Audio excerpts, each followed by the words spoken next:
बनी है, मतलब तम्बाकू पैदा किससे हुई है। अब जो नहीं जानते, अभी से मेरा चैनल है उसके ऊपर ओके करो, सब्सक्राइब करो और मेरे से जुड़े रहो। बहुत सारी बातें ऐसी बताई है मैंने जो आप कल्पना नहीं कर सकते हो। सभी पुण्य आत्माओं की और नाचने वाले भक्तों की बोलो राधे, बोलो राधे। जय श्री कृष्णा। केम छो? अच्छा, मजाમાં છો? तो वांधो नहीं। देखिए, एक बात का ध्यान रखें, आप लोग बहुत सारे लोग यहाँ पे बहुत अच्छे अच्छे लोग बैठे हो, विद्वान लोग बैठे हो। मुझे एक प्रश्न का उत्तर चाहिए। बीड़ी पीने वाले भी मेरे पे गुस्सा करेंगे, जो जर्दा खाते वो भी गुस्सा करेंगे, जो चिलम पीते वो भी गुस्सा करेंगे। पर ये तो दुनिया गुस्सा करने के लिए संतों का जीवन होता है। सच बताने का आनंद कुछ और ही होता है। मुझे इतना बता दो, ये तम्बाकू किससे बनी है, मतलब तम्बाकू पैदा किससे हुई है, इतना बता दो बस। मुझे आपसे उत्तर चाहिए। कोई बता सकते हैं तम्बाकू की उत्पत्ति कैसे हुई? बस समस्या यही है, खाली बीड़ियां पीवनो ध्यान रखे, धुआं काटे ना करे मैंने। अरे भाई, ये तम्बाकू है ना, गाय के खून से पैदा हुई है, ध्यान रखना। जो लोग तम्बाकू पीते हैं ना, वो गाय का खून पी रहे हैं। मैं शास्त्र का प्रमाण बताता हूं। परशुराम जी कौन कौन गए हो? आपने वहां का इतिहास नहीं पढ़ा? परशुराम जी के जो मौसा थे, वो दरबार थे, मतलब राजा थे, और परशुराम जी के पिताजी सन्यासी। तो देखिए, उनके पास तो बहुत सारा धन था राजा के पास में, और परशुराम जी के पिताजी के पास में तो कुटिया थी। अब साडू साडू दुश्मन दिया करे, ध्यान रखो। एक साडू कने कहीं एक मोटरसाइकिल दूजोड़ो बेटो फॉर्च्यूनर लाई, साडू नीचू दिखावन वास्ते कि मार्कनी इतनी प्रॉपर्टी है, मार्कनी इतनी गाड़ियां है, मार्कनी इतना बंगला है, ईर्ष्या भाव गणो रेवे। तो हाडू जी ने मतलब राजा को ऐसा फीलिंग हुआ, चलो एक बार महाराज जी को और मेरी साड़ी को मतलब भोजन पे निमंत्रण देता हूँ। तो महाराज जी को बोला कि महाराज जी भोजन करने के लिए आना है। साड़ी जी को भी बोला भोजन करने के लिए आना है। तो महाराज जी ने मना कर दिया कि देखो लक्ष्मी जी, मारो कहनो मानो तो बटे मत जाइजो, अपमान के अलावा कुछ भी मिलने वाला नहीं है, पर जाना पड़ेगा। लक्ष्मी मानी नहीं, मारी बहन रेटे जानो, मने तो बहन रेटे जानो, मारे तो बहन रेटे जानो। महाराज ने पहले ही ठा थी कि बहन रेटे बुलावे तो है, पर थारू कोई प्रेम नहीं है, सिर्फ थारा पति रो अपमान है, बटे दूजू की कोनी है। देवियों शास्त्र में लिखियोड़ो है, चाहे आपके सगे पिताजी हो, चाहे आपकी सगी माँ हो, और आपके अगर आपके पति की कोई निंदा कर रहा है और आपके पति को नीचा दिखाने की कोई कोशिश कर रहा है, तो उसका भी त्याग करना पत्नी के लिए पहला धर्म बताया शास्त्रों में। समझ में आ रही कि नहीं आ रही है? चाहे कोई भी हो, पर आपके पति को कोई नीचा दिखा रहा है तो उस घर का पानी भी आपको पीना नहीं चाहिए। पर आप तो उन्हें ही हलवो खिलावो कि भले कहीं करे मारा पति बताओ तो हे मारी बाई हो तो बम मिलियो, भले क्यों बम फटाको बोलावे। क्या लफड़ा है? पति का जहाँ सम्मान नहीं होता, माता बहन आपका क्या सम्मान होगा? परंतु नहीं मानी वो कि नहीं मुझे तो जाना है, मारा बहन ही बुलाया और मैं नहीं जाऊंगी तो अच्छा थोड़ी लगेगा कि चलो कोई बात नहीं चलो। अब जैसे ही गए वहाँ पे कितने कितने भोजन, कितनी व्यवस्थाएं, कितने कितने प्रसाद, सोने चांदी के थाल, सोने चांदी के बाजोट, सारी चीज़ें वहाँ पे रखी और उनको भोजन करवाया। अब महाराज भोजन प्रसाद ले लिया, सिर्फ एक ही चीज दिखाने के महाराज आपके पास कुछ भी नहीं है और मेरे पास अपार धन पड़ा है। पर महाराज जी आराम से प्रसाद लिया, कुछ बोले नहीं और वापस रवाना हो गए। अब एक दिन का समय का संजोग, जब वापस देखो अगर बुलाए हैं तो वापस बुलाना ही पड़ेगा। तो महाराज जी भी जाते जाते बोले कि आप भी कभी हमारे वहाँ पे पधारना भोजन के लिए। तो राजा ने बोला चलो आऊँगा मैं आऊँगा। तो एक दिन निमंत्रण भेज दिया कि महाराज जी हम आपके यहाँ पे प्रसाद लेने के लिए आ रहे हैं, पर शर्त एक है कि मेरे 10,000 नौकर चाकर आगे पीछे चलते हैं, 5,000 आगे चलते हैं, 5,000 पीछे चलते हैं, वो सारा लाव लश्कर मेरे साथ में आएगा और आप भोजन की व्यवस्था कर लेना। अब देखिए भगवान की लीला। अब महाराज जी को ये समाचार सुना तो पैरों तले जमीन खिसक गई कि मैं कहाँ से भोजन करवाऊंगा, कुछ भी नहीं है, बैठने की व्यवस्था क्या करूंगा। अब उनकी पत्नी को बोला कि देख वो सब थारो करियोड़ो है, आप जीवन नहीं जावता तो आज वो फांसी रो फंदो गला में नहीं आवतो, पण नहीं जाऊं मारा जीजाजी कने, जाऊं मारा जीजाजी कने, ओ लाडू दियो थारा जीजाजी देख मोटो हारो है नहीं, जीजा जीजा करती मने जीजो बनाई छोड़ियो। अब जिम्मा कटू, खावनो नहीं, बिछावनो नहीं, रेवनो नहीं, व्यवस्था नहीं करो तो अपनी घरी हल्की लागी। महाराज भगवान की कृपा होवे, उन्होंने भगवान का ध्यान किया तो कोई ऋषि मुनि आए और उन्होंने बोला कि महाराज जी चिंता मत करो, ये कामधेनु गाय है, हम आपको कुछ टाइम के लिए उधार दे देते हैं, ये सुरभि गाय आपके यहाँ पे रखिए, आपको कुछ नहीं करना है, थोड़ा सा प्रसाद बना के आपको इस टेंट में रखना है और गाय को बांध देना। 1 लाख क्या पूरी सृष्टि जिम जाएगी तो भी आपके यहाँ से भोजन कम पड़ने वाला नहीं है।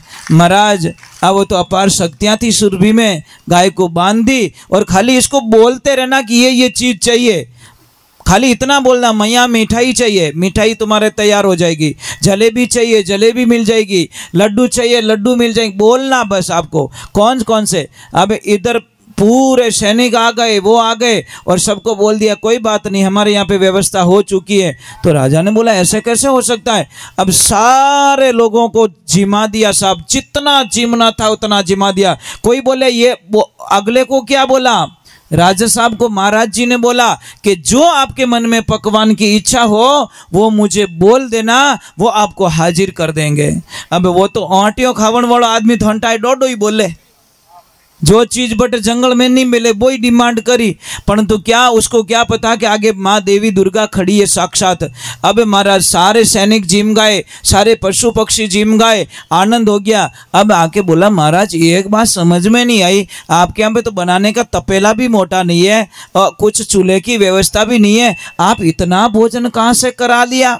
तो उन्होंने बोला कि सब हरि कृपा है, कोई महाराज जी ने मेरे को एक कामधेनु गाय दी है, उस गाय की कृपा से सारी चीज़ें मुझे मिल जाती है। तो राजा ने बोला देखो महाराज नाराज मत होना, ये गाय यहाँ शोभा नहीं देती, ये गाय तो मैं ले जाऊंगा, इतनी बढ़िया गाय को कौन छोड़ेगा। तो महाराज जी ने बोला नहीं उधार ली हुई है कि उधार मैं कुछ नहीं जानता, मैं इस गाय को ले जाऊंगा। तो साहब झगड़ा शुरू हो जाता है, सैनिकों को बोल दिया कि ले लो इस गाय को और मार डालो महाराज के पूरे परिवार को। महाराज देखो विघ्न खड़ा हो जाता है। तो महाराज जी ने जाके तुरंत बोल दिया हे माँ अब आप अपने परम लोक लौट जाओ, मैं आपकी यहाँ पे रक्षा नहीं कर पाऊंगा। तो गैया मैया टेंट को चीर के निकलने लगी तो उस राजा ने उस गाय को नीचे डालने के लिए बाण चला दिया, वो बाण लग गया पैर में और जहाँ जहाँ खून की बूंद पड़ी वहाँ तमाकू पैदा हो गई। ये तमाकू नहीं है तमाकू, तमा का मतलब गाय और खू का मतलब खून, गाय के खून से तमाकू पैदा हुई और हम लोग बड़े चाव से तमाकू को मुंह में डाल के, अरे कोई बीड़ी पी के खा रहा है, कोई गुटखा खा रहा है, कोई मिराज खा रहा है, कोई चिलम पी रहा है। ये महाराज आप गाय के खून को पी रहे हो, आपने इतिहास जाना नहीं और हम लोगों को पता नहीं किसने सिखा दिया और हमारे नस नस में तम्बाकू को डाल दी। इसीलिए मैं प्रार्थना करता हूँ अगर छोटी सी भी आप गाय से प्रेम करते हो, सचमुच में गाय के भक्त हो, तो कभी जिंदगी में तम्बाकू मत खाना। तो आपका शास्त्र तो इतना कह चुका है, शास्त्र में इतना लिख चुके हैं कि जो कोई भी जो तम्बाकू खाता है उसका यज्ञ कभी पूर्ण नहीं होता, और जो कोई भी ब्राह्मण देवता हो अगर तम्बाकू खाते हैं वो यज्ञ करवाते हैं तो उनका यज्ञ भी कभी सफल होने वाला नहीं है। खाने वाला और खिलाने वाला। तीसरे नंबर की एक बात बोल देता हूँ आपको, मैं आपसे वंदन करता हूँ। अब देखो वाह, अब खावन पीवन वाला रे फांसी रो फंदो लाग गो, वो तो गुस्सा करेंगे मेरे पे कि महाराज के चक्कर में मत आना, तू तो निकाल, धुआं निकाल, तभी तो मूड बनेगा। मैं आपको एक बात बोल दूं, तम्बाकू आपके जीवन को बर्बाद कर रही है। आप चिलम पीते हो तो चिलम के अंदर देखना काला काला वो जम जाता है साहब। अंदाज लगाओ, चिलम में जो जम जाता है वो हाथ से नहीं निकलता। तो आप कोई चाकू लेते हो और चाकू से अंदर चिलम को साफ करते हो, तब जाके वो निकलता है। तो अंदाज लगाओ, जब चिलम में इतना कचरा जम गया तो इस चिलम में कितना कचरा हो गया होगा साहब, या कितनी गंदगी हो गई होगी। एक छोटी सी बात है, आपका ये मकान बना हुआ है, ये आपका मकान बना, मकान के गेट के सामने कोई कचरे की बाल्टी खाली कर दे, आपको गुस्सा आएगा कि नहीं आएगा? के राजी होंगे? के डांस करोगे, आने दे आने दे आने दे तू आने दे, ऐसा बोलोगे? लठ निकालोगे, आने दे तू, अब आजा तू, इस बार बाल्टी लाया नहीं, ये लठ पड़ेगा तेरे को, गुस्सा करोगे? तो मैं यही बोलता हूं, जब एक मकान बना हुआ है, ईंट का, पत्थर का, चूने का, भाटे का बना, उस मकान की आप इतनी इज्जत करते हो, तो ये मकान कितने का साहब? इस मकान में गंदगी क्यों जाती है? जो कोई भी चीज आती है वो अंदर चली जाती है। कोई आदमी गया हरिद्वार, जाति स्नान किया, स्नान करते ही ब्राह्मण देवता आए और हाथ पे हाथ रखा और पानी का संकल्प दिला दिया, बोलो भाई ले लो संकल्प। वो बोले ओ कहीं लफड़ो है, कि लफड़ा पड़ा कुछ नहीं है, गंगा स्नान किया, कुछ तो छोड़ना पड़ेगा। वो बोले मैं कहीं छोड़ूं? अरे कुछ भी छोड़ो। तो महाराज जी ने बोला चाय पीते हो? कि महाराज जी मैं तो चाय पीता हूँ। तो चाय छोड़ दो। कि नहीं महाराज जी चाय नहीं छोड़ सकता। कि क्यों? कि चाय छोड़ूं तो हमारी तो आंखें ही नहीं खुले, मैं चाय पीता हूं तो ही मेरी आंखें खुलती है। कोई बात नहीं। बीड़ी पीते हो? कि ओ 2-3 बंडल उड़ा देता हूं, तो बीड़ी छोड़ दे। कि बीड़ी नहीं छोड़ सकता, क्योंकि बीड़ी छोड़ दो गैस बने। तो क्या अमल खावे? कि धाबू धब खाऊं, तो अमल छोड़ दे। कि नहीं बाप जी अमल छोड़ो तो हमारे कब्जी बने। तो महाराज जी बोले बेटी रे बाप कुछ तो छोड़ दे, आया है तो कुछ तो छोड़ दे। वो बोले महाराज मैं सौगंध खाता हूं कि आज के बाद हरिद्वार लौट के कभी वापस नहीं आऊंगा। वारे वारे वारे वारे वारे बेटो, अमल छोड़े नहीं, बीड़ियां छोड़े नहीं, तम्बाकू छोड़े नहीं, चाय छोड़े नहीं, वो हरिद्वार ही छोड़ दियो महाराज। कई लोगों को ऐसी बातें बताते हैं ना, तो सत्संग में आना छोड़ देते हैं, नाम सुनते अरे कौन आना है सोनू महाराज, अरे वो तो बीड़ियां नहीं पीन देते, जानते जानते जानते वो अच्छे महाराज नहीं है। अरे भाई हमारा जीवन है, मैं तो ये कहता हूँ परमात्मा ने ये शरीर दिया है, इसको मंदिर बनाओ, ईड़ा पीड़ा जोए जगत से घर सुखमण का लीजिए, त्रिवेणी के रंग महल में उन्मनासन कीजिए, अरे भक्ति राजी वेने कीजिए, जो थारो माइलो कयो नहीं माने दोष गुरा ने मत जीजे। महाराज आए हो तो खोज करो, खोज करोगे तो खबर पड़ेगी। आप जानते हो शरीर में कितनी अपार शक्तियां हैं। हमारे शरीर में गणेश भगवान कहाँ विराजमान है, बता सकते हो आप लोग? कहाँ विराजमान है? एक भजन गाते हैं ना बुजुर्ग लोग, अरे मूल रे कवल में बसत गणेश सारे, सुमिरन करो हमेश मनावो सैया उमियारो लाल गणेश।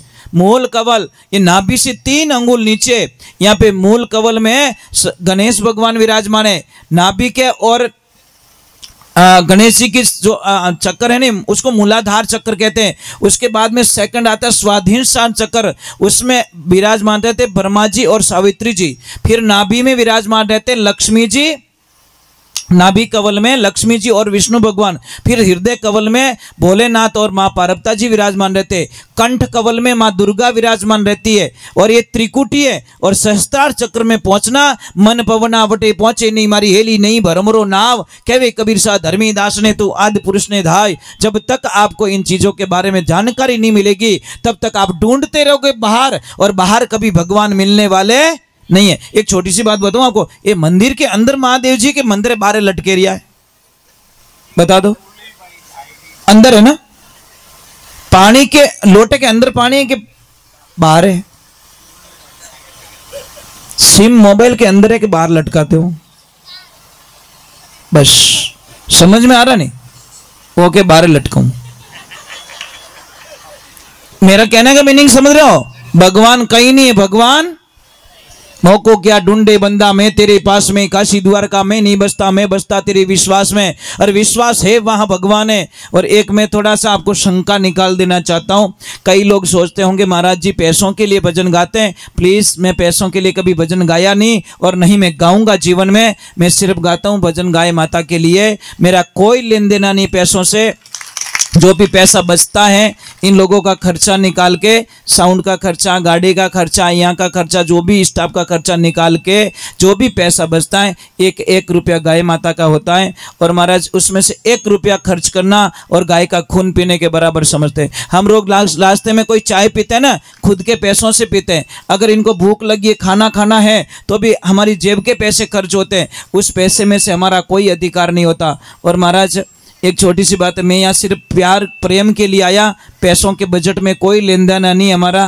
पूछ लेना देवी सिंह जी से, इन्होंने बोला कि आप सिर्फ देखो, या तो प्रेम चलेगा या पैसा, दोनों में से एक चीज़ मुझे रखनी पड़ेगी। या तो मैं पैसे से प्रेम करूं, तो मैं पैसे से अगर प्रेम करता तो रियलिटी में बोल रहा हूँ मैं आज यहाँ नहीं आ सकता, क्योंकि इन्होंने स्पष्ट बात बता दी मेरा बजट इतना नहीं है। तो मैंने इनको बोला पैसे मत बोलो, आप तो तारीख तय करो। ये चीज़ होती है।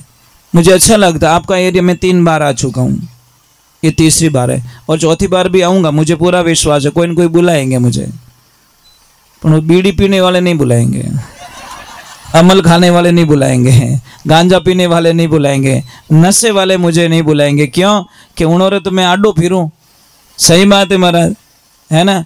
तो अभी आप मेरी बातें पूरी होने वाली नहीं है, थोड़ी देर आप जो भी, मैं सिर्फ 10 मिनट का टाइम दूंगा, ज़्यादा समय में बिगाड़ना